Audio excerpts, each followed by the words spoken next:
अस्सलामुअलैकुम। आज हम लोगों ने नेफ्रोलॉजी शुरू करना है रफ़ीउल्लाह से। ठीक है, इसमें हमारे पास आ जाता है चैप्टर नंबर 6 है रफ़ी से, पॉइंट नंबर 130 है। ठीक है, और पेज नंबर 92 आ जाता है हमारे पास।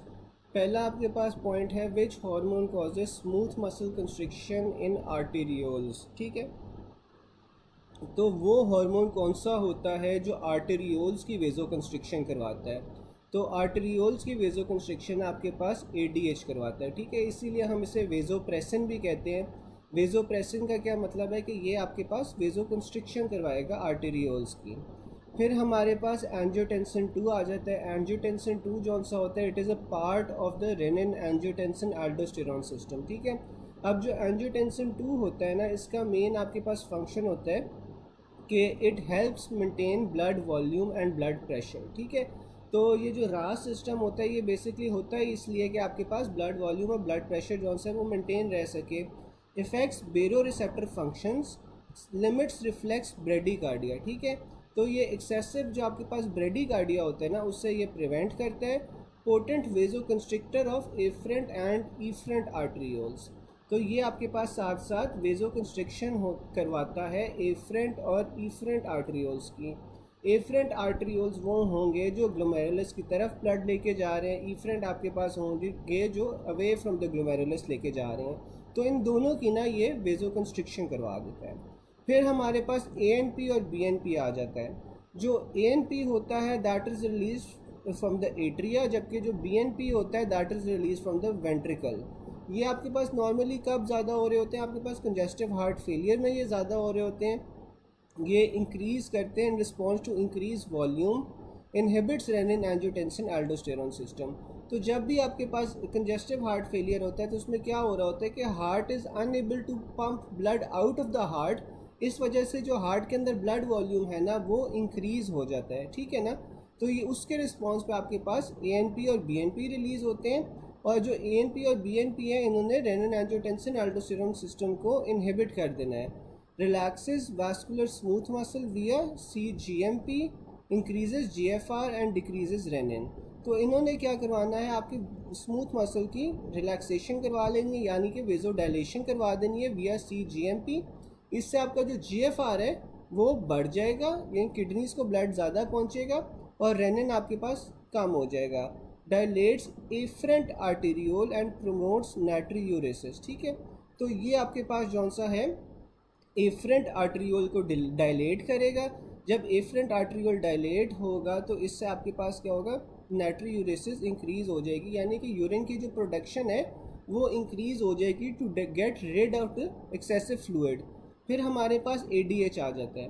जो ADH है primarily regulates serum osmolality, also responds to low blood volume states. तो जो आपके पास ADH है वो सीरम ऑस्मोलैलिटी को रेगुलेट करता है। ये आपके पास कब रिलीज़ होगा, ये आपके पास लो ब्लड वॉल्यूम स्टेट्स के अंदर रिलीज़ होता है। इसने क्या करवाना है कि रीअब्जॉर्प्शन करवा देता है वाटर की from the collecting ducts. Secretion is increase by increase serum osmolality. तो अगर आपके पास सीरम की ऑस्मोलैलिटी ज़्यादा हो रही है, यानी कि आपके पास सोल्यूट की कॉन्सेंट्रेशन ज़्यादा हो रही है, तो उसके रिस्पॉन्स में आपके पास ADH सिक्रीट होता है। और जब ADH सिक्रीट होगा तो इसने वाटर की रीअब्जॉर्प्शन करवा देनी है। Volume contraction, nausea, powerful stimulant. ठीक है, तो नोज़िया जौन सा होता है एक पावरफुल स्टिमुलेंट है for the release of ADH। Secretion is decrease by decrease serum osmolality. ठीक है, और contraction of vascular smooth muscles and constriction of arterioles. तो जो ADH है, ADH ने भी आपके पास वेजो कंस्ट्रिक्शन करवानी है और ये आपके पास आर्टेरियोल्स की कंस्ट्रिक्शन करवाता है। ठीक है ना, फिर आपके पास आ जाता है एल्डोस्टेरॉन। जो एल्डोस्टेरॉन है that primarily regulates ECF volume and sodium content, response to low blood volume states, response to hyperkalaemia by increase potassium excretion. तो जो आपके पास एल्डोस्टेरॉन है ना, एल्डोस्टेरॉन जौन सा होता है उसने ECF वॉल्यूम को रेगुलेट करना है, एक्स्ट्रा सेलुलर फ्लूइड का जो वॉल्यूम है उससे रेगुलेट करना है, साथ में सोडियम को रेगुलेट करना है। तो जब भी आपके पास एल्डोस्टेरॉन ज़्यादा रिलीज़ होता है तो वो सोडियम की रीअब्जॉर्प्शन करवाएगा, सोडियम के पीछे पीछे वाटर भी आ जाएगा और ये पोटेशियम की जौन सी है एक्सक्रीशन करवाता है। ठीक है, और potassium ions is one of the most effective stimulant for aldosterone secretion. तो जो पोटेशियम आयंस होते हैं या हाइपरकैलीमिया होता है वो एल्डोस्टेरॉन की सिक्रीशन को स्टिमुलेट करता है, और जब एल्डोस्टेरॉन रिलीज़ होगा तो उसने पोटेशियम की एक्सक्रीशन करवानी है, जबकि सोडियम और वाटर की रीअब्जॉर्प्शन करवा देगा। ठीक है, फिर वो बता रहे हैं कि वैस्कुलर वेजोकंस्ट्रिक्शन कॉज्ड बाय, तो हमने पढ़ा था कि जो वेजोकंस्ट्रिक्शन है वो किससे होती है, ADH से होती है, जो आर्टेरियोल्स की कंस्ट्रिक्शन करवा रहा होता है। Cause of ADH suppression, ADH आपके पास सप्रेस कब होता है, तो वो आपके पास इंक्रीज प्लाज्मा वॉल्यूम में ADH सप्रेस हो जाता है, जबकि जो लो वॉल्यूम स्टेट्स होती हैं उसके अंदर ADH की सिक्रीशन ज़्यादा हो जाती है।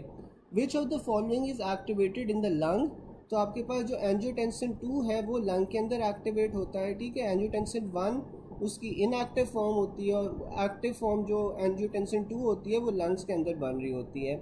In haemorrhage patient aldosterone level is increased by angiotensin 2. Thirst is stimulated in activation of renin-angiotensin aldosterone system due to angiotensin 2. तो ये अमूमन आपको सवाल आता है कि जो थर्स्ट है उससे कौन स्टिमुलेट करता है, तो थर्स्ट को आपके पास एंजियोटेंसिन 2 स्टिमुलेट करता है।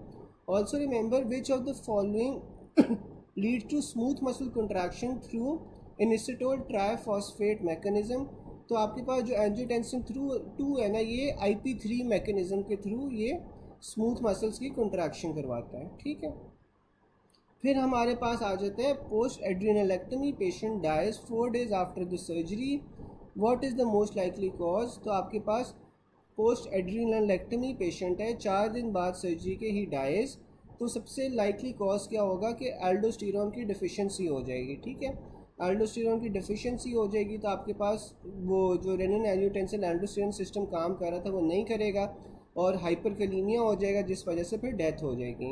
एल्डोस्टेरॉन स्ट्रॉन्गेस्ट स्टिमुलस आपके पास क्या होता है, इंक्रीज पोटेशियम आयंस होते हैं, क्योंकि पोटेशियम की ये एक्सक्रीशन करवाता है। Aldosterone chiefly acts on collecting tubules, तो एल्डोस्टेरॉन आपके पास कलेक्टिंग ट्यूब्यूल्स के ऊपर एक्ट करता है। अब ये आपके पास जौन सा है ना ऑर्डर है on where aldosterone and ADH act, aldosterone जौन सा है ना ये आपके पास कॉर्टिकल कलेक्टिंग ट्यूब्यूल्स पे एक्ट करता है greater than DCT greater than CD। फिर ADH जौन सा होता है, ADH का इससे ऑपोजिट होता है, जो ADH है वो कलेक्टिंग डक्ट पे एक्ट करेगा ग्रेटर देन DCT और एंड पे CCT। ठीक है, तो ये आपने याद रखना है कि जो एल्डोस्टेरॉन है उसका CCT सबसे कॉर्टिकल कलेक्टिंग ट्यूब्यूल्स पे वो प्राइमरीली एक्ट करेगा, फिर आपके पास वो डिस्टल कॉन्वोल्यूटेड ट्यूब्यूल्स पे, फिर कलेक्टिंग डक्ट पे। अब जो ADH है इसमें DCT जौन सा है वो सेंटर में ही रहेगा, CD पहले चला जाएगा और CCT जौन सा है वो एंड पे चला जाएगा। Aldosterone acts on sale membrane of collecting tubules, तो जो आपके पास एल्डोस्टेरॉन होता है वो सेल मेम्ब्रेन पे एक्ट करता है ऑफ कलेक्टिंग ट्यूब्यूल्स। ठीक है, हमने ऊपर पढ़ा था कि ये कॉर्टिकल कलेक्टिंग ट्यूब्यूल्स के ऊपर एक्ट करता है और उनकी सेल मेम्ब्रेन के ऊपर एक्ट करता है। Hyponatraemia caused by increase body water, तो अगर आपके पास सोल्यूट के कंपैरेटिवली सॉल्वेंट ज़्यादा हो जाए, जैसे आपके पास बॉडी वाटर ज़्यादा हो जाए, तो आपके पास क्या होता है, डाइल्यूशनल हाइपोनेट्रीमिया होता है। ठीक है, कि आपके पास जो सोडियम के आयंस हैं वो तो उसकी तो क्वांटिटी आपके पास उतनी ही रह रही है, लेकिन बॉडी वाटर क्योंकि इंक्रीज़ हो गए तो इस वजह से आपके पास हाइपोनेट्रीमिया हो जाएगा। विच of the following decreases blood volume, तो आपके पास वो ANP होता है। ANP आपके पास कब रिलीज होता है, जब आपके पास इंक्रीज वॉल्यूम स्टेट्स होती हैं, जैसे कंजेस्टिव हार्ट फेलियर, उसमें आपके पास ANP और BNP दोनों रिलीज होता है। अच्छा, फिर आपके पास आ जाता है renin secretion is inhibited by ANP greater than angiotensin 2, तो हमें पता है कि जो ANP होता है उसमें रेनिन एंजियोटेंसिन एल्डोस्टेरॉन सिस्टम को इनहिबिट करना है, तो ANP जौन सा है वो रेनिन की सिक्रीशन को इनहिबिट करेगा। और जो एंजियोटेंसिन 2 होता है ना ये भी नेगेटिव फीडबैक के थ्रू रेनिन की सिक्रीशन को इनहिबिट करता है। ठीक है, जब आपके पास रेनिन एंजियोटेंसिन एल्डोस्टेरॉन सिस्टम में जो एंजियोटेंसिन है वो ज़्यादा बन रहा होगा तो वो नेगेटिव फीडबैक से रेनिन की सिक्रीशन को इनहिबिट करेगा कि बस और ना सिक्रीट हो, हम पहले एक्सेस हो गई हुई है। ठीक है, फिर अगला पॉइंट आपके पास आ जाता है increase renal sodium in hyper aldosteronism due to decrease capacity of renal tubules to absorb sodium, तो increase renal sodium in hyper aldosteronism, तो जब एल्डोस्टेरॉन की क्वांटिटी आपके पास ज़्यादा हो जाती है तो फिर क्या होगा, रीनल सोडियम आपके पास ज़्यादा होगा due to decrease capacity of renal tubules to absorb sodium.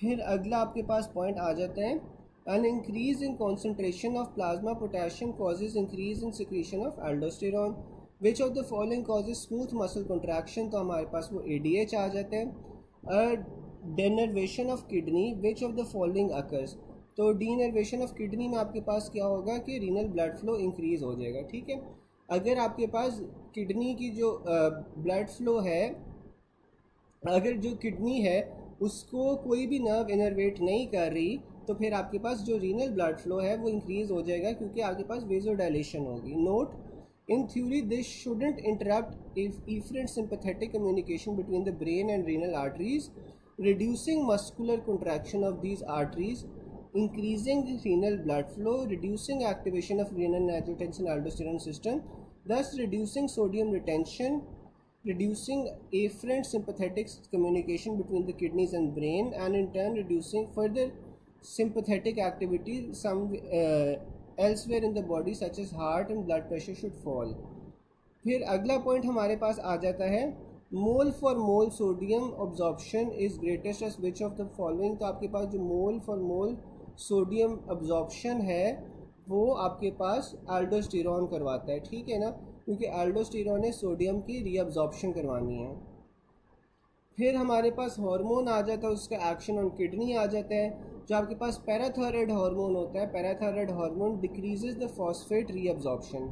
ठीक है, जो पैराथायराइड हार्मोन है वो फॉस्फेट की रीअब्जॉर्प्शन को कम करवाता है इन द प्रॉक्सिमल ट्यूब्यूल, जबकि वो कैल्शियम की रीअब्जॉर्प्शन को ज़्यादा करवाएगा इन द डिस्टल ट्यूब्यूल। ठीक है, जो आपके पास पैराथायराइड हार्मोन होता है वो कैल्शियम की रीअब्जॉर्प्शन को ज़्यादा करवाता है इन द डिस्टल ट्यूब्यूल, और जो फॉस्फेट है उसकी रीअब्जॉर्प्शन को कम करवाता है in the proximal tubule. Stimulates one alpha hydroxylase, और ये 1-अल्फा हाइड्रोक्सिलेज जो एंजाइम है उसे स्टिमुलेट करता है इन द प्रॉक्सिमल ट्यूब्यूल। फिर आपके पास ADH आ जाता है।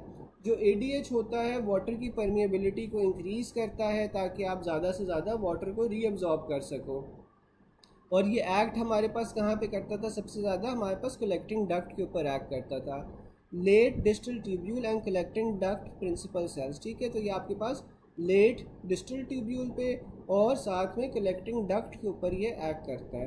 फिर हमारे पास एल्डोस्टेरॉन आ जाता है। एल्डोस्टेरॉन जौन सा होता है वो सोडियम की रीअब्जॉर्प्शन को ज़्यादा करता है in the distal tubule principal cells, और पोटेशियम की ये सिक्रीशन को ज़्यादा करता है in the distal tubule principal cells, और ये हाइड्रोजन की सिक्रीशन को भी ज़्यादा करता है distal tubule alpha intercalated cells में। ठीक है, तो इसने सोडियम की तो रीअब्जॉर्प्शन करवानी है लेकिन पोटेशियम और हाइड्रोजन की सिक्रीशन करवानी है, और ये एक्ट कहाँ पे आपके पास करता है, ये आपके पास CCT पे एक्ट करता है और डिस्टल ट्यूब्यूल्स पे एक्ट करता है। फिर आपके पास ANP आ जाता है। ANP जौन सा होता है वो GFR को इंक्रीज़ करता है और सोडियम की रीअब्जॉर्प्शन को कम कर रहा है क्योंकि इसने रेनिन एंजियोटेंसिन एल्डोस्टेरॉन सिस्टम को इनहिबिट करना है। फिर हमारे पास एंजियोटेंसिन 2 आ जाता है। जो एंजियोटेंसिन 2 है that increases sodium hydrogen exchange and bicarb reabsorption। तो जो एंजियोटेंसिन 2 है उसने सोडियम हाइड्रोजन एक्सचेंज को ज़्यादा करना है, यानी कि सोडियम को वो जौन सा है अब्जॉर्ब कर रहा है जबकि पोटेशियम को एक्सक्रीट कर रहा है। तो ये सोडियम हाइड्रोजन एक्सचेंज जौन सी है वो ज़्यादा हो रही है, और ये बायकार्ब्स की भी रीअब्जॉर्प्शन करवाता है इन द प्रॉक्सिमल ट्यूब्यूल। फिर अगला आपके पास पॉइंट आ जाता है, patient admitted in endocrinology ward has the following labs. उसकी पोटेशियम 3 है, सोडियम आपके पास 150 है, pH आपके पास 7.45 है। He is most likely to have an excess of which hormone, तो आपके पास वो एल्डोस्टेरॉन होता है। अब ये देखो इसमें आपके पास पोटेशियम जौन सा है that is on the lower side. ठीक है, सोडियम आपके पास is on the higher side, pH उसने ऑलमोस्ट नॉर्मल बताई हुई है, तो ये आपके पास एल्डोस्टेरॉन है। ठीक है, जो एक्सेस हो रहा है। pH भी आप देखो is on the slightly higher side, 7.35 से 7.45 होती है ना, तो जब ये पोटेशियम की सिक्रीशन करवाएगा तो आपके पास pH जौन सी है वो कंपैरेटिवली रेज्ड होगी। नॉर्मल है लेकिन स्लाइटली रेज्ड है।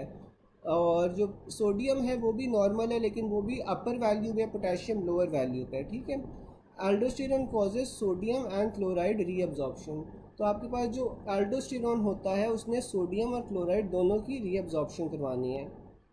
फिर long term function of aldosterone क्या होता है? Increases permeability of sodium and potassium in the cortical collecting tubule.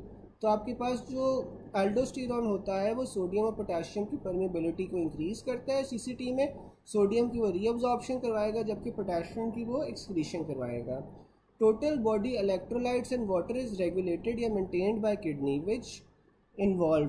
तो आपके पास जो टोटल बॉडी इलेक्ट्रोलाइट्स और वाटर को मेंटेन करता है किडनी में, वो आपके पास ADH होता है। Maximum water and sodium are absorb by the effect of aldosterone.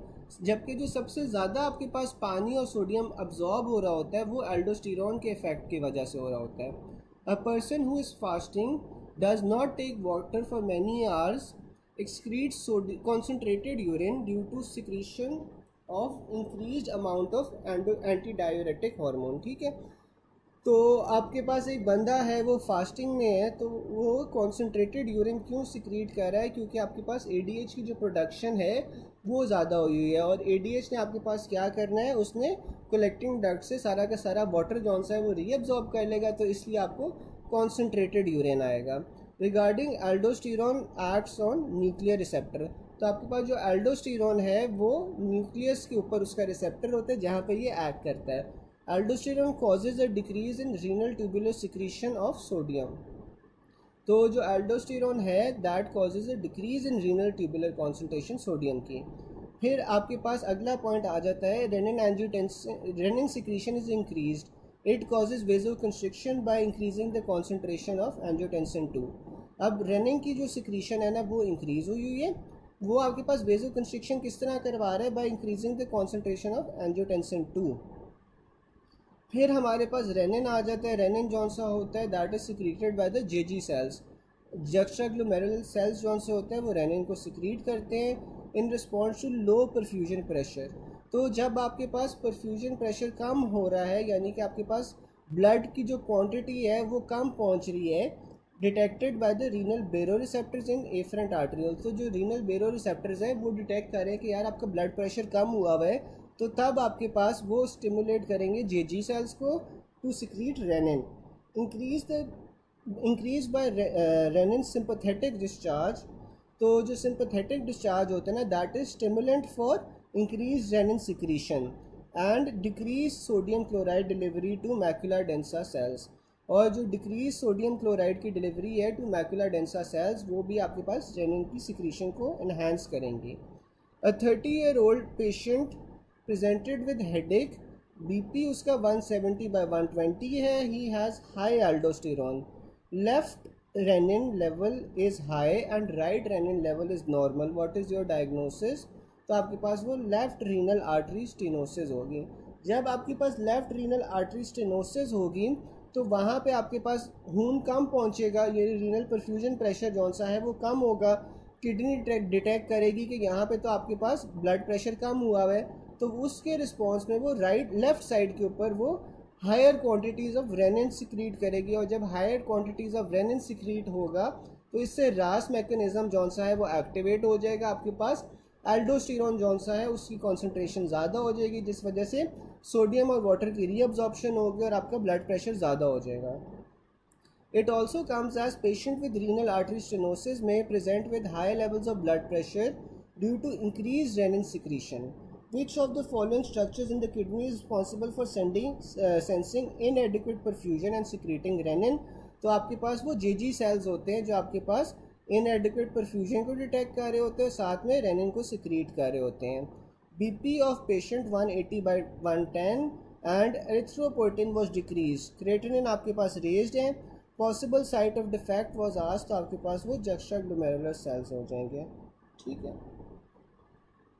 फिर आपके पास अगला पॉइंट आ जाता है। In a 50-year-old diabetic male with renal artery obstruction and resultant increase renin secretion will cause angiotensin 2 induced vasoconstriction. अब आपके पास 50-year-old diabetic mail है जिसकी रीनल आर्टरी की ऑब्स्ट्रक्शन हुई है, रिजल्टिंगली उसका जो रेनिन की सिक्रीशन है वो ज़्यादा हो गई है। तो जब रेनिन ज़्यादा होगा तो उससे आपके पास एंजियोटेंसिन 2 भी ज़्यादा होगा, और एंजियोटेंसिन 2 जो सा होता है वो हमने पढ़ा था वेजो कंस्ट्रिक्शन करवाता है, ठीक है। फिर आपके पास आ जाती है renin release from juxtaglomerular apparatus is inhibited by. तो जो रेनिन का रिलीज़ है फ्रॉम द जक्स्ट्राग्लोमेरुलर सेल्स वो इनहिबिट कैसे होता है, जब आपके पास इंक्रीज प्रेशर हो जाएगा एफरेंट आर्टरीोल्स पे। तो जब एफरेंट आर्टरीोल्स पे प्रेशर कम होता है तो तब आपके पास रेनिन का सिक्रीशन ज़्यादा हो जाती है, और जब एफरेंट आर्टरीोल्स के ऊपर प्रेशर इंक्रीज होगा तो रिजल्टिंगली आपके पास जो रेनिन का रिलीज़ है वो कम हो जाएगा। Diminish sodium chloride delivery to macula densa stimulates the release of renin. फिर a female with pH 7.5, hypokalemia, normal sodium, normal cortisol but raise renin level. तो आपके पास क्या डायग्नोसिस होगा, रीनल आर्टरी स्टेनोसिस होगी। रीनल आर्टरी स्टेनोसिस में आपके पास क्या हो रहा है कि आपके पास रेनिन एंजियोटेंसिन एल्डोस्टेरोन सिस्टम काम कर रहे हैं, उसकी वजह से आपके पास हाइपोकलीमिया हो रहा है, यानी कि पोटेशियम के लेवल्स आपके पास कम हो रहे हैं क्योंकि उसने पोटेशियम की एक्सक्रीशन करवानी है। फिर आपके पास पीएच भी देखो, पीएच भी ज़्यादा हो रहा है क्योंकि ये हाइड्रोजन आयंस की भी सिक्रीशन करवाता है, तो रिजल्टिंगली आपके पास पीएच इंक्रीज हो जाता है। नॉर्मल सोडियम है लेकिन सोडियम भी हाई हो सकता है, या तो नॉर्मल रहेगा या हाई हो जाएगा। तो ये आपके पास रीनल आर्टरी स्टेनोसिस का सिनेरियो है। What is the likely cause of secondary aldosteronism in chronic alcoholics. तो उसमें आपके पास क्या होता है कि रेनिन की सिक्रीशन जो सी है वो इंक्रीज हो रही होती है। The most potent stimulus for secretion of renin from kidney is decrease NaCl tubular load. तो जो सबसे पोटेंट स्टिमुलस होता है फॉर सिक्रीशन ऑफ रेनिन वो आपके पास क्या होता है कि सोडियम क्लोराइड की जो कॉन्सेंट्रेशन है वो डिक्रीज़ हुई हुई है, ठीक है। तो अगर आपके पास सोडियम की कॉन्सेंट्रेशन कम होगी तो आपके पास रेनिन रिलीज़ होगा, और रेनिन फिर आपके पास जो एंजियोटेंसिन और एल्डोस्टेरोन को स्टिमुलेट करेगा, जिससे आपके पास सोडियम जो है दोबारा से रीअब्जॉर्ब ज़्यादा होना शुरू हो जाएगा। तो ये जो डिक्रीज सोडियम क्लोराइड है that is the most potent stimulus for renin की सिक्रीशन। फिर renin secretion is increase by decrease stretch in the right atrial mechanoreceptors. तो आपके पास अगर राइट एट्रियम में मैकेनोरिसेप्टर्स डिटेक्ट कर रहे हैं कि आपके पास ब्लड प्रेशर कम है, ब्लड प्रेशर कम कैसे डिटेक्ट करेंगे कि उनका जो स्ट्रेच है वो कम होगा, तो उससे भी आपके पास रेनिन की सिक्रीशन जो से है वो इंक्रीज हो जाएगी। स्टिमुलेंट फॉर रेनिन रिलीज हमने पढ़ा था, एक और भी था विच वॉज सिंपैथेटिक स्टिमुलेशन, ठीक है। तो जो सिंपैथेटिक स्टिमुलेशन है वो भी आपके पास रेनिन के रिलीज़ को ज़्यादा करती है। फिर आ जाता है erythropoietin is form mainly by the peritubular interstitial cells. तो जो आपके पास एरिथ्रोपोइटिन है जिसमें आपके पास इवेंचुअली रेड ब्लड सेल्स बनाने हैं, वो कहाँ से बन रहा होता है, पेरीट्यूबुलर इंटरस्टिशियल सेल से बन रहा होता है। जबकि जो आपके पास रेनिन है वो हमने पढ़ा था कि वो जेजी सेल से बन रहा होता है। Both beta adrenergic stimulation cause rennin release. तो हमने ये भी पढ़ा था कि जो आपके पास सिंपैथेटिक स्टिमुलेशन होती है थ्रू बीटा 1 पाथ इफेक्ट, वो आपके पास रेनिन रिलीज को इंक्रीज कर रही होती है। फिर स्टिमुलेंट फॉर रेनिन रिलीज क्या होता है, सिंपैथेटिक स्टिमुलेशन होती है। फिर अगला पॉइंट हमारे पास आ जाता है, in an athlete after heavy exercise what will help to conserve sodium या वाटर। तो आपके पास रेनिन एंजियोटेंसिन एल्डोस्टेरोन सिस्टम आ जाता है। फिर athlete at rest will have increase stroke volume. अब जो एथलीट्स होते हैं उनके अंदर क्या होता है कि हार्ट रेट जो सी है वो कम होती है रेस्ट पे, जबकि आपके पास जो स्ट्रोक वॉल्यूम है वो इंक्रीज रहता है। तो कार्डियक आउटपुट का क्या फॉर्मूला था आपके पास, heart rate into stroke volume. तो इसमें हार्ट रेट जो सा होता है वो कम होता है, स्ट्रोक वॉल्यूम जो है ना वो इंक्रीज होती है। Athletes have more than normal person आपके पास स्ट्रोक वॉल्यूम होता है। An athlete after running a marathon has loss of inversion of foot but eversion is intact. Which muscles are affected? तो अगर आपके पास एथलीट है उसमें लॉस ऑफ इन्वर्जन हुई है तो हमने इसमें सेकंड लेटर रूल पढ़ा था कि जो इन्वर्जन होती है वो आपके पास कौन सी करवा रही होती है, टिबियालिस एंटीरियर और टिबियालिस पोस्टीरियर, ठीक है। अच्छा, उसके बाद ना हमारे पास आ रहा है athlete unable to turn foot medially but can turn laterally, muscle paralyse कौन सा होता है। तो जो एथलीट हो है उसका फुट अगर मीडियली टर्न हो पा रहा है, मीडियली टर्न नहीं हो पा रहा लेकिन लैटरली टर्न हो रहा है, तो आपके पास मसल कौन सा पैरालाइज्ड है, टिबियालिस इंटीरियर और टिबियालिस पोस्टीरियर। वही वाली बात होगी कि आपके पास जो इन्वर्जन है वो लॉस हो गई है, जबकि ईवर्जन जो है ना वो पॉसिबल है। Young athlete during exercise suddenly dies, तो आपके पास यंग एथलीट अगर सडनली ही डाइज तो आपके पास हाइपरट्रोफिक ऑब्स्ट्रक्टिव कार्डियोमायोपैथी होती है which is most common in young adult males, ठीक है, तो वो आपके पास रीज़न होगा। अब black athlete presented with 3rd degree burn, अच्छा अब ब्लैक एथलीट है 3rd डिग्री बर्न के साथ प्रेजेंट किया है, he is likely to develop keloid, तो जो कीलॉइड स्कार्स होते हैं वो आपके पास ज़्यादातर ब्लैक एथलीट्स के अंदर होते हैं। And athlete during running develops acute leg pain, next day his ankle is swollen and he can't stand though it is painful, वो स्टैंड कर पा रहा है लेकिन वो पेनफुल है, तो ये आपके पास कौन सा होता है, प्लांटेरिस टेंडन का डैमेज होता है। अगर वो स्टैंड नहीं कर पाता ओवरऑल तो फिर आपके पास एक्यूलीज टेंडन होता है जो डैमेज होता है। A 36-year-old athlete who works out excessively during her exercise increased water loss will be through sweating. In athletes, increased sodium absorption in DCT is due to renin-angiotensin-aldosterone system. तो हमने पढ़ा था कि जो रेनिन एंजियोटेंसिन एल्डोस्टेरोन सिस्टम होता है वो sodium की रीअब्जॉर्प्शन को ज़्यादा करता है in DCT। A runner wins marathon race after finishing, hormone balance in the body will be decrease insulin and increase glucagon. तो मैराथन के बाद आपके पास एक रनर के अंदर क्या होता है, इंसुलिन कम हो जाता है और ग्लूकागॉन इंक्रीज़ हो जाता है। ग्लूकागॉन इंक्रीज़ होके वो क्या करवाएगा, वो आपके पास जो ओवरऑल ब्लड ग्लूकोज है उससे वो ज़्यादा करवाएगा, क्योंकि ये एक हाई एनर्जी स्टेट है जिसमें हाई एनर्जी की डिमांड है, ठीक है ना। तो इसलिए इंसुलिन का तो काम होता है कि वो ग्लूकोज को सेल्स के अंदर भेजता है। हमें ग्लूकोज को सेल्स के अंदर तो नहीं चाहिए, हमें तो ब्लड वेसल्स के अंदर ग्लूकोज चाहिए ताकि एक्टिवली आपके पास ग्लूकोज की मेटाबॉलिज्म हो सके। तो इसलिए ग्लूकागॉन इंक्रीज़ हो रहा है जबकि जो इंसुलिन है वो डिक्रीज़ होता है। फिर आपके पास जो एल्डोस्टेरोन होता है उसका सबसे पोटेंट स्टिमुलस क्या होता है, वो हमने पढ़ा था कि इंक्रीज पोटेशियम होता है। Potassium ions is the most effective stimulant for aldosterone secretion. फिर आपके पास हाइपरकैलीमिया आ जाता है, उसमें इंक्रीज एल्डोस्टेरोन सिक्रीशन हो रही है। Aldosterone increases renal potassium secretion storing potassium to the normal. फिर आपके पास आ जाते हैं कि an increase in concentration of plasma potassium causes increase in secretion of aldosterone. Aldosterone का स्ट्रॉन्गेस्ट स्टिमुलस क्या होता है, हमारे पास इंक्रीज पोटेशियम आयंस होते हैं। Short term function of aldosterone क्या होता है कि वो सोडियम और पोटेशियम की परमिएबिलिटी को इंक्रीज कर देता है इन द CCT। सबसे पोटेंट सोडियम रिट्रेनिंग हार्मोन कौन सा होता है, वो आपके पास एल्डोस्टेरोन होता है। Aldosterone decreases secretion of sodium. Potent stimulus for release of aldosterone is hyperkalemia, ठीक है। फिर आपके पास अगला पॉइंट आ जाता है, third stimulation is hypothalamus is due to angiotensin 2।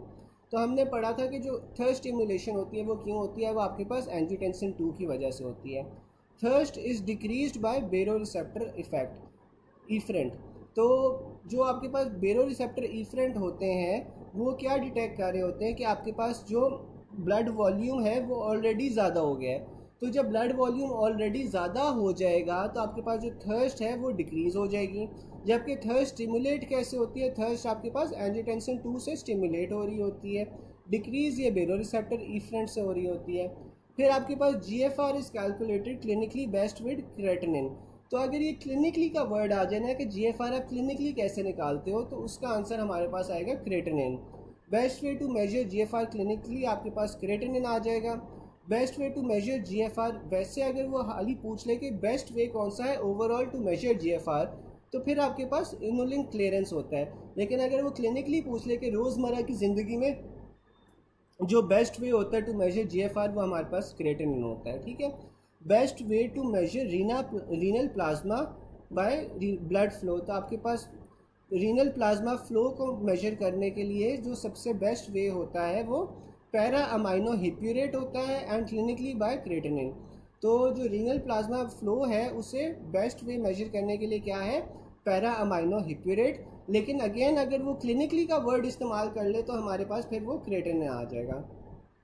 Best function to check renal function, तो आपके पास वो क्रिएटिनिन क्लियरेंस होता है। ठीक है, कि जो रोज़मर्रा की ज़िंदगी होती है उसमें हम अगर GFR हमने कैलकुलेट करना है या रीनल फंक्शंस कैलकुलेट करने हैं या renal plasma flow in fact calculate करना है तो उसके लिए क्रिएटिनिन होगा। ठीक है, लेकिन अगर वो ये बोल दे कि GFR को ओवरऑल बेस्ट वे कौन सा है मेजर करने का, तो वो आपके पास इनुलिन क्लियरेंस होता है, और रीनल प्लाज्मा फ्लो को ओवरऑल कौन सा होता है बेस्ट वे मेजर करने का, वो पैरा अमाइनो हिप्यूरेट होता है। अब MCQs हम देख लेते हैं कि clinically GFR is calculated by, तो क्लिनिकली हमारे पास कैसे होता है क्रिएटिनिन क्लियरेंस से GFR can be estimated by, तो एस्टिमेशन जो सी होती है वो आपके पास क्रिएटिनिन क्लियरेंस से ही होती है। ठीक है, renal plasma flow is determined bye, तो जो रीनल प्लाज्मा फ्लो होता है वो हमारे पास पैरा अमाइनो हिप्यूरेट के साथ डिटरमिन होता है।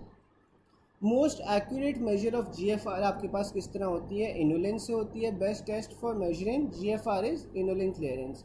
Explanation, best method and most accurate measurement of GFR is by inulin clearance as it is neither reabsorbed nor it is secreted, but the best method clinically is creatinine clearance as it is found in the body and hence easily measurable, but it's not the most accurate way because some creatinine is secreted and hence creatinine clearance slightly overestimates the actual GFR। ठीक है, तो वो यही बता रहा है कि जो सबसे बेस्ट तरीका होता है वो इनुलिन क्लियरेंस होती है, क्योंकि वो ना तो रीअब्जॉर्ब हो रही होती है ना फिर वो सिक्रीट हो रही होती है। ठीक है, तो इसलिए आपके पास जो बेस्ट तरीका होता है वो इनुलिन क्लियरेंस होती है। जबकि आपके पास जो क्लिनिकली आ जाता है, क्लिनिकली आप इसे क्रिएटिनिन क्लियरेंस से भी आप मेजर कर सकते हो, लेकिन जो क्रिएटिनिन है that is not the most accurate way, क्योंकि कुछ जो क्रिएटिनिन होती है वो सिक्रीट हो रही होती है आउट ऑफ द किडनीज, तो ये जो सिक्रीट हो रही है ये आपके पास ओवर एस्टिमेट कर देती है the actual GFR। Creatinine is used for clinical measurement of GFR over urea because not reabsorbed in the blood. फिर most important change in kidney to preserve blood volume, तो ब्लड वॉल्यूम को preserve करने के लिए जो सबसे important change होता है किडनी में वो आपके पास क्या होता है, increase of renin secretion. If a substance has properties more than inulin, what will happen to it? तो अगर कोई भी सब्सटेंस है उसकी प्रॉपर्टीज़ इनुलिन से ज़्यादा है तो उसकी क्या होगा, सिक्रीशन भी होगी और साथ में फिल्ट्रेशन भी होगी। जितना वो फिल्टर हो रहा है, जितना वो सिक्रीट हो रहा है उतना ही वो फिल्टर हो रहा है। A person had 1.5 liter hemorrhage and has decreased GFR and urine output. Which of the following will help more in returning GFR to normal? तो आपके पास वो डिस्टल कॉन्वुलेटेड ट्यूब्यूल होता है। ठीक है, वो आपके पास GFR को नॉर्मल की तरफ लेके आता है। फिर the blood vessel that runs in the kidney specially along the loop of Henle आपके पास क्या होती है, वो वेजा रेक्टा होती है। ठीक है, फिर अगला पॉइंट आ जाता है, if a substance is found in renal artery but not in renal vein, तो एक सब्सटेंस जो आपके पास रीनल आर्टरी में तो पाया जा रहा है लेकिन रीनल वेन में नहीं पाया जा रहा, तो इसका मतलब है कि उसकी जो क्लियरेंस है that is equal to the GFR। ठीक है, कि देखें वो आपके पास जो सारा का सारा सब्सटेंस है ना वो रीनल आर्टरी में तो था, लेकिन रीनल आर्टरी से वो सारा का सारा क्लियर हो गया है, बाहर की तरफ निकल गया है, तो इस वजह से उसका रीनल वेन में कोई नहीं आता वो सब्सटेंस। ठीक है ना, तो उसका मतलब है कि जो उसकी क्लियरेंस है that is equal to the GFR। Endogenous substance use to measure GFR आपके पास कौन सा होता है, जो एंडोजिनस यानी कि ऑलरेडी बॉडी के अंदर सब्सटेंस मौजूद होता है जिससे आप GFR मेजर कर सकते हो, वो हमारे पास क्रिएटिनिन होता है। Product of GFR and plasma concentration of substance आपके पास क्या आता है, फिल्ट्रेशन लोड। फिल्ट्रेशन लोड का आपके पास क्या फॉर्मूला है, GFR into plasma concentration of that substance, तो वो उस सब्सटेंस का आपके पास फिल्ट्रेशन लोड आ जाएगा।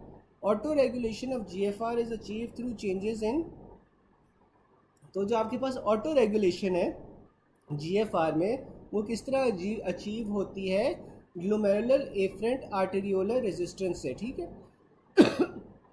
तो जो एफरेंट आर्टेरियोलर रेजिस्टेंस है यानी कि वो वेजोकंस्ट्रिक्शन हो रही है तो वो आपके पास ऑटो रेगुलेट करेगी GFR को, यानी कि अगर देखो ना जो एफरेंट आर्ट्रियोल्स हैं उसकी वेजोकंस्ट्रिक्शन हो जाएगी तो आपका जीएफआर फिर कम हो जाएगा, ठीक है, क्योंकि आपके पास जो ग्लोमेरुलस है वहाँ तक खून कम पहुँचेगा और वो सब्सटेंस भी सब्सिक्वेंटली कम पहुँचेगा।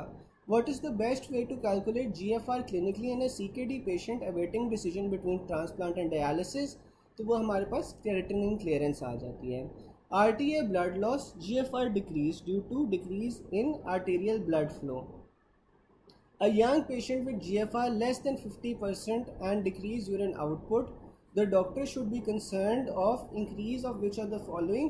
तो आपके पास वो पोटेशियम के इंक्रीज के जो डॉक्टर का कंसर्न है ना वो सबसे ज़्यादा आपके पास पोटेशियम के इंक्रीज के जॉनसन ना रिगार्डिंग होता है, क्योंकि जो पोटेशियम है ना इसका इंक्रीज आपके पास लाइफ थ्रेटनिंग होता है, ठीक है। तो जब भी आपके पास ये स्टेम आ जाए कि डॉक्टर आपके पास किस चीज़ के लिए सबसे ज़्यादा कंसर्न होना चाहिए, तो आपके पास हमेशा पोटेशियम के लेवल्स के लिए कंसर्न होना चाहिए।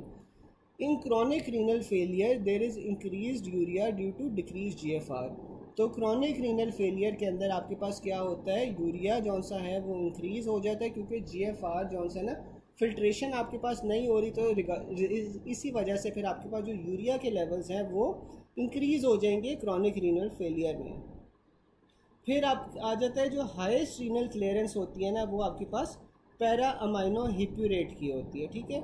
और best indicator for renal clearance आपके पास क्या होता है, इनुलिन होती है। विच of the following has least renal clearance, तो आपके पास वो ग्लूकोज की सबसे कम रीनल क्लियरेंस होती है, ठीक है। अच्छा, फिर हमारे पास आ जाते हैं क्लियरेंस ऑफ सब्सटेंसेस।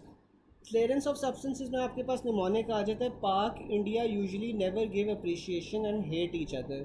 तो इसमें आपके पास आ रहा है पैरा अमाइनो हिप्यूरेट, फिर पोटाशियम, फिर इनुलिन, फिर urea, sodium, glucose, amino acids और बाइकार्ब्स, ठीक है।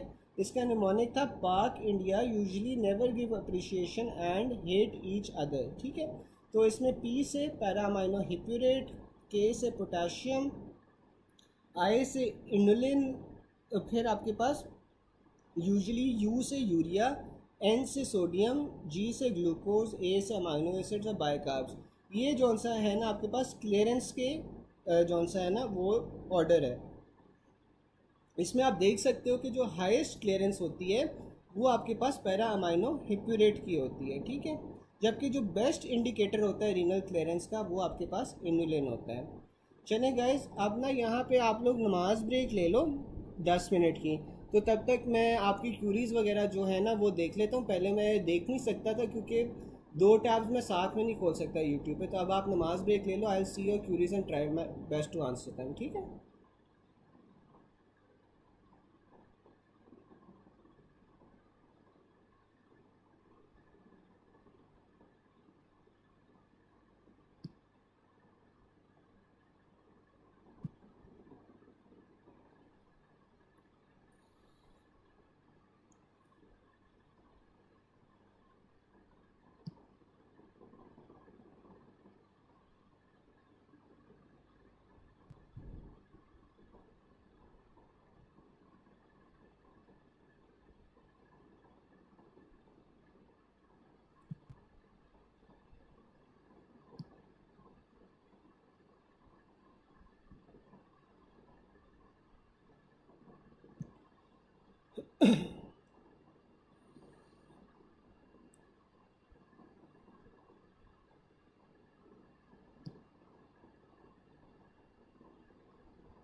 अच्छा चलो, मैं ना यार गाइस थोड़ा सा आई नो मसला हो रहा है, लेकिन अभी जौन सा ना आप कोऑर्डिनेट करो, ठीक है? तो जौन सा है ना, इसका हम कोई ना कोई सोल्यूशन निकाल लेते हैं, ठीक है? बस आज का जो सेशन है ना, इसमें आप थोड़ा सा कोऑर्डिनेट कर लो, हम इसका कोई ना कोई सोल्यूशन निकाल लेंगे। सबसे पहले ना यार मैं क्वेश्चंस देख रहा था, तो क्वेश्चंस में एक तो ये पूछा गया था कि जो एंजियोटेंसिन 2 है वो रिफ्लेक्स ब्रेडिकार्डिया को कैसे जौन सा है वो लिमिट करता है, और बेरो रिसेप्टर फंक्शन को कैसे जौन सा है ना वो इफ़ेक्ट करता है। तो अब जो एंजियोटेंसिन 2 है ना, ये लिमिट कैसे कर रहा है रिफ्लेक्स ब्रेडिकार्डिया को, कि जो एंजियोटेंसिन 2 है ये स्टिमुलेट करता है द रिलीज ऑफ एल्डोस्टेरोन और कैटेकोलामीन्स, ठीक है?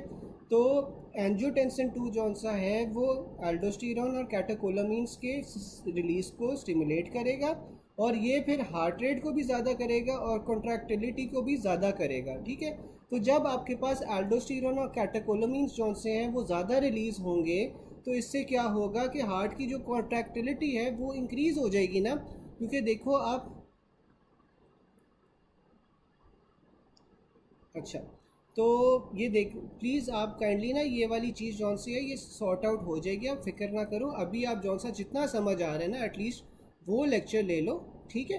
तो बाकी जौन सा ना हम कर लेंगे, ठीक है? तो अब ये देखें कि आपके पास जो एंजियोटेंसिन 2 है वो स्टिमुलेट कर रहा है द रिलीज ऑफ एल्डोस्टेरोन और कैटेकोलामीन्स को, ठीक है? अब जब एल्डोस्टेरोन और कैटेकोलामीन्स का जो सिक्रीशन है वो ज़्यादा हो जाएगा, कैटेकोलामीन्स आपके पास कौन से होते हैं? एपिनेफ्रिन, नॉन एपिनेफ्रिन होते हैं, ठीक है? अब जब ये आपके पास ज़्यादा हो जाएंगे तो हार्ट की जो कॉन्ट्रैक्टिलिटी है वो इंक्रीज़ कर जाएगी, और जो हार्ट की कॉन्ट्रैक्टिलिटी जब इंक्रीज़ करेगी तो that will prevent from reflex bradycardia, ठीक है? और ये आपके पास मैकेनिज़्म होता है। दूसरा आप लोगों ने क्वेश्चन पूछा था कि हाँ, जो रीनल आर्टरी स्टेनोसिस वाला है, पॉइंट नंबर 132 है, एक सेकेंड। इसमें a female with pH 7.5, hypokalemia, normal sodium, normal cortisol but raised renin level. अब इसमें आप ये देखें कि जो pH है, pH ज़्यादा हुई है। pH ज़्यादा होने का क्या मतलब है कि आपके पास जो एल्डोस्टेरोन है उसकी कॉन्सेंट्रेशन जब ज़्यादा होती है तो एल्डोस्टेरोन ने क्या करना है, पोटेशियम की एक्सक्रीशन करवानी है और साथ में हाइड्रोजन की सिक्रीशन करवानी है। जब ये दोनों आयन की सिक्रीशन होगी तो आपके पास हाइपोकलीमिया होगा, और जब हाइड्रोजन आपकी बॉडी से एक्सक्रीट हो रहा है तो आपके पास pH जौन सी है वो इंक्रीज़ हो जाएगी। pH जब आपके पास इंक्रीज़ हो जाएगी, हाइपोकलीमिया भी है, सोडियम के लेवल्स बेशक नॉर्मल हैं, ठीक है? सोडियम के लेवल्स या तो आपके पास हायर हो सकते हैं या फिर वो नॉर्मल हो सकते हैं, लेकिन ये हो क्यों रहा है? रीनल आर्टरी स्टेनोसिस की वजह से हो रहा है, क्योंकि जब रीनल आर्टरी स्टेनोज्ड होगी तो उस वजह से आपके पास जो रेनिन के लेवल्स हैं वो ज़्यादा आएंगे, क्योंकि जेजी सेल्स जो से हैं वो क्या डिटेक्ट कर रहे हैं, वो डिटेक्ट कर रहे हैं कि आपके पास जो ब्लड पहुंच रहा है जेजी सेल्स तक वो कम पहुंच रहा है। तो जब ब्लड आपके पास जेजी सेल्स तक कम पहुंच रहा होगा तो उस वजह से आपके पास एल्डोस्टेरोन की कॉन्सेंट्रेशन रेज हो जाएगी। एल्डोस्टेरोन की कॉन्सेंट्रेशन रेज होने की वजह से आपके पास ये सारे मसले मसाइल जो आपको सिम्टम्स आ रहे हैं वो आएंगे। ठीक है, अच्छा, फिर हमारे पास आगे आ जाता है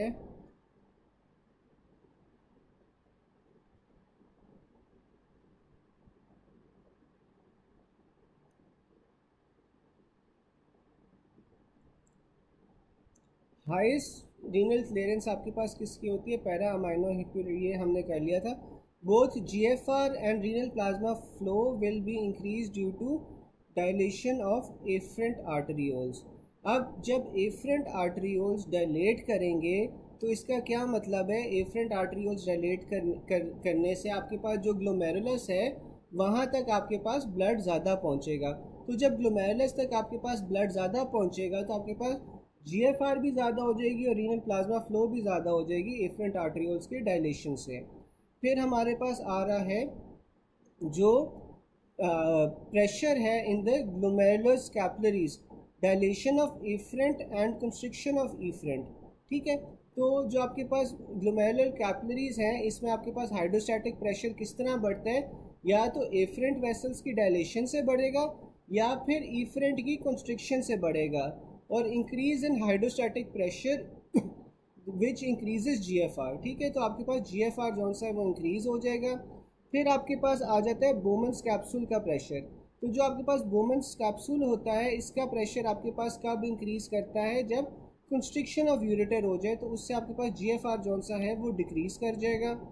फिर आपके पास आ जाता है जो ग्लोमेरुलर कैपिलरीज होती हैं, ग्लोमेरुलर कैपिलरीज का आपके पास प्रेशर कब बढ़ता है, when there is increase in protein concentration, और फिर रिजल्टिंग भी आपके पास जीएफआर आपके पास डिक्रीज हो जाएगा। अब जो चेंजेस हैं ग्लोमेरुलर डायनामिक्स में वो आपके पास क्या होते हैं, एफरेंट आर्टरियोलर कंस्ट्रिक्शन में आपके पास जीएफआर कम हो जाएगा, रीनल प्लाज्मा फ्लो भी कम हो जाएगा, जबकि filtration fraction which is the net effect of GFR over RPF वो आपके पास जौन सा है वो नॉर्मल रहेगा, क्योंकि जीएफआर और आरपीएफ दोनों कम हो रहे हैं। फिर आपके पास एफरेंट आर्टरियोल कंस्ट्रिक्शन में क्या होगा वो आपके पास जीएफआर बढ़ जाएगा, जबकि रीनल प्लाज्मा फ्लो जौन सा है वो आपके पास कम हो रहा है, तो फिल्ट्रेशन फ्रैक्शन आपके पास जौन सी है वो ज़्यादा हो जाएगी। इंक्रीज प्लाज्मा प्रोटीन की कॉन्सेंट्रेशन से आपके पास क्या होगा, जीएफआर कम हो जाएगा, रीनल प्लाज्मा फ्लो पे कोई फ़र्क नहीं पड़ेगा, तो आपके पास इससे जो फिल्ट्रेशन फ्रैक्शन है वो कम हो रही है। Decrease renal plasma protein concentration में आपके पास क्या होगा, जीएफआर बढ़ रहा है, रीनल प्लाज्मा फ्लो जौन सा है वो नॉर्मल है, तो आपके पास जो फिल्ट्रेशन फ्रैक्शन है वो इंक्रीज कर रहा है। कंस्ट्रिक्शन ऑफ यूरेटर में आपके पास क्या होगा, जीएफआर कम हो जाएगा, रीनल प्लाज्मा फ्लो नॉर्मल रहेगा, और जो फिल्ट्रेशन फ्रैक्शन है वो कम हो जाएगी। डिहाइड्रेशन में आपके पास क्या हो रहा है, डिहाइड्रेशन में आपके पास जीएफआर डिक्रीज हो रहा है, जबकि जो रीनल प्लाज्मा फ्लो है वो उससे भी ज़्यादा डिक्रीज हो रहा है, तो आपके पास ओवरऑल जो फिल्ट्रेशन फ्रैक्शन है वो इंक्रीज हो जाएगी। फिर अगला एमसीक्यू आपके पास आ रहा है विच विल इंक्रीज, तो आपके पास विच विल इंक्रीज जीएफआर, तो आपके पास जो मॉडरेट कंस्ट्रिक्शन है ना ऑफ एफरेंट आर्टरियोल्स वो आपके पास जौन सी है वो जीएफआर को इंक्रीज करेगी। अब जो एफरेंट आर्टरियोल्स हैं वो ग्लोमेरुलस से बाहर की तरफ लेके जा रहे होते हैं, तो अगर वहाँ पे आपके पास कंस्ट्रिक्शन हो जाएगी तो आपके पास जीएफआर ज़्यादा हो जाएगा। GFR increase by efferent arteriolar constriction, GFR increase with decrease efferent arteriolar resistance, तो अगर आपके पास एफरेंट आर्टरियोल्स की वेजोडाइलेशन हो जाएगी तो उससे जीएफआर बढ़ जाना चाहिए। GFR decreases when increase oncotic pressure, तो जो जीएफआर है वो डिक्रीज कैसे करता है, जब इंकोटिक प्रेशर आपके पास ज़्यादा होगा तो उससे आपके पास जीएफआर डिक्रीज कर जाएगा। इंक्रीज जीएफआर आपके पास कब होता है, जब आपके पास एफरेंट वेसल्स की डायलेशन होती है। डिक्रीज जीएफआर आपके पास कब हो रहा है, डिक्रीज क्रेटिनिन क्लियरेंस में हो रहा है। GFR increase by decrease plasma albumin, क्योंकि आपके पास जौन सा है जो क्या नाम है, सॉरी इसमें आपके पास जौन सा है ना जो वो एक सेकेंड, ऑनकोटिक प्रेशर जो है ना, ऑनकोटिक प्रेशर आपके पास कम हो रहा है। ऑनकोटिक प्रेशर कम होने की वजह से आपके पास डिक्रीज क्रिएटिनिन क्लियरेंस हो रही है। GFR increase by decrease plasma albumin. GFR increases by which? By decrease in plasma osmotic pressure. Sympathetic stimulation जो सी है वो क्या कॉज करेगी? Decrease blood flow and decrease GFR। RTA में आपके पास ब्लड लॉस हो रहा है, GFR decrease due to decrease in arterial blood flow. Hypovolemic shock के अंदर क्या होता है? Decrease glomerular filtration due to decrease arterial blood flow.